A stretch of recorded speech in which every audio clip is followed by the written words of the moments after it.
Make a habit of empathy, of recognizing ourselves and each other and extending our compassion to those in need. Good afternoon, everybody. Thanks for coming out. Let me start on a somber note, but I hope a note that will end up being a liberating reflection. My sense is that we may be at a turning point for our history as a species. Maybe. It feels that way. We had two seminal events in the last 18 months which signaled the end game for the great industrial revolution propelled by fossil fuels, and we mainly missed it. In July of 2008, you'll recall that oil hit $147 a barrel on world markets. Prices soared. Inflation roared. Basic items became prohibitively expensive for consumers, from food in the grocery stores to gasoline. We had food riots in 30 countries.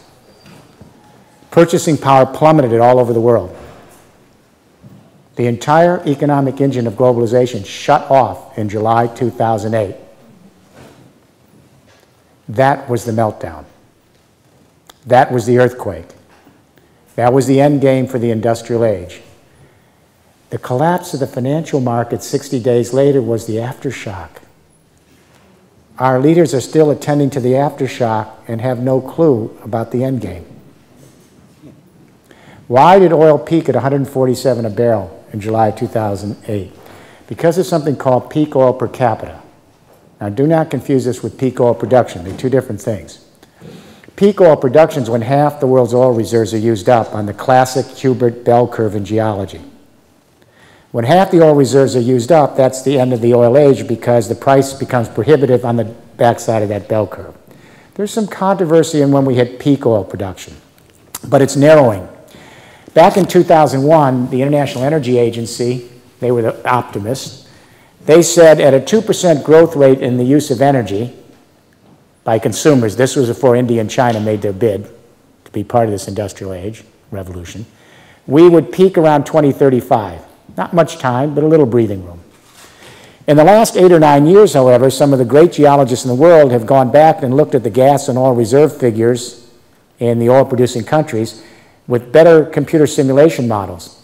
They have factored in, even in these models, dramatic new oil discoveries we don't even know about under the oceans across the continents.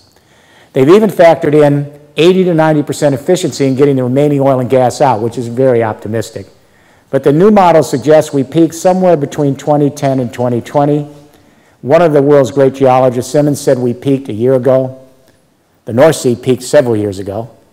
Mexico, the 7th largest producer, peaks this year. Russia peaks within the next few years, so their geopolitical moment is going to be very, very short-lived.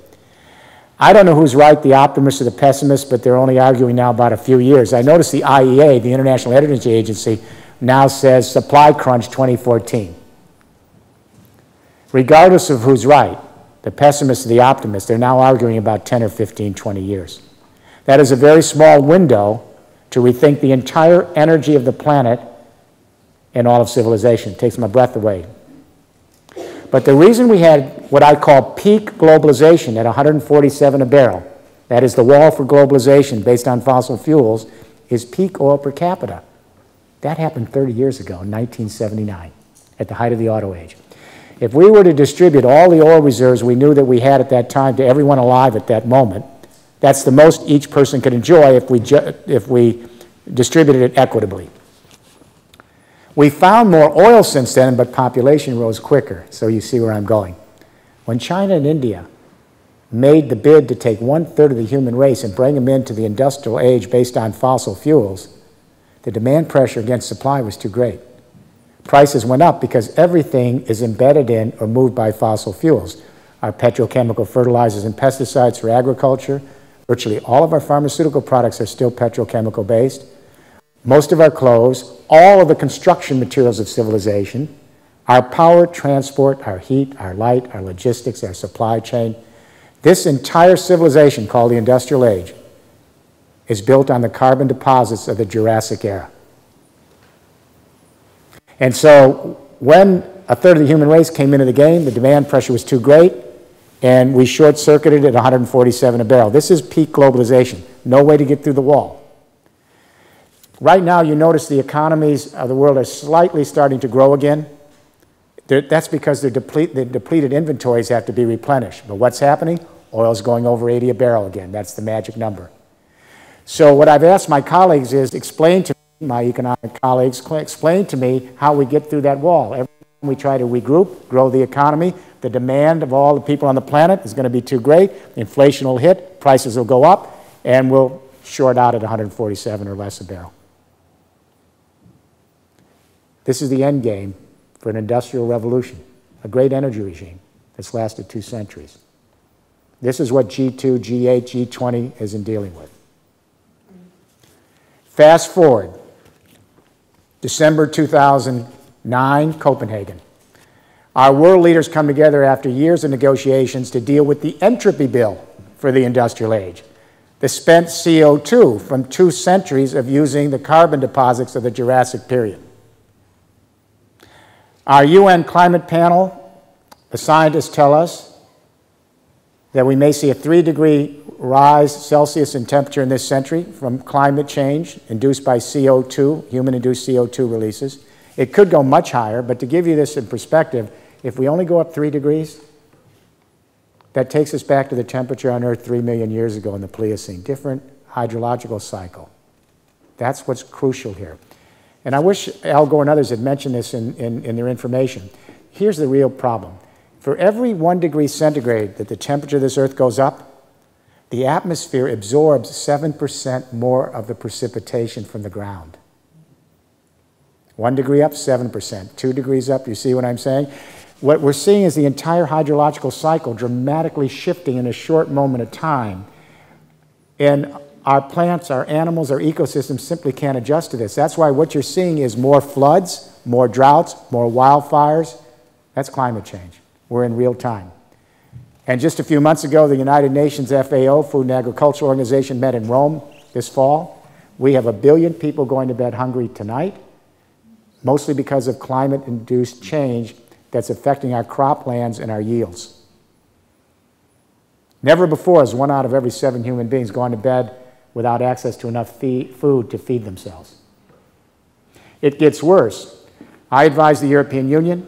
When we went to Copenhagen, we were hoping to get the world to settle on 450 parts carbon dioxide per million by 2050. With a thought that we'd only go up 2 degrees, it would be devastating, but we could survive. Nobody wanted to play our game, including President Obama. Please understand, President Obama's Democratic Congress in the House of Representatives passed a bill that would have reduced CO2 by 17%, sounds good, based on 2005 emission figures. The EU has a standard already in place, a 20% reduction based on CO2 based on 1990 levels of emission. So the real emissions in the US compared to Europe, listen to this, 3% emission reduction. That's worse than developing countries. How dare the President of the United States call that a victory? And it didn't even go to the Senate for passage. So our world leaders go to Copenhagen, and even though our scientists say that we could lose up to 70% of all the animal and plant species on Earth by the end of the century, that's a wipeout. And despite the fact that our own species may be imperiled with extinction by the turn of this next century, our world leaders couldn't cut the deal. Acrimony in the halls, chaos and collapse in Copenhagen. Here's my question.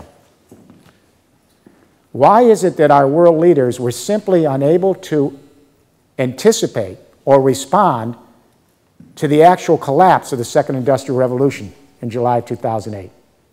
And to this day, haven't gotten it. Why is it our world leaders went to Copenhagen, and despite the fact that this is the greatest threat that's ever faced our species, not to mention our fellow creatures, they couldn't cut a deal for binding carbon targets? Why?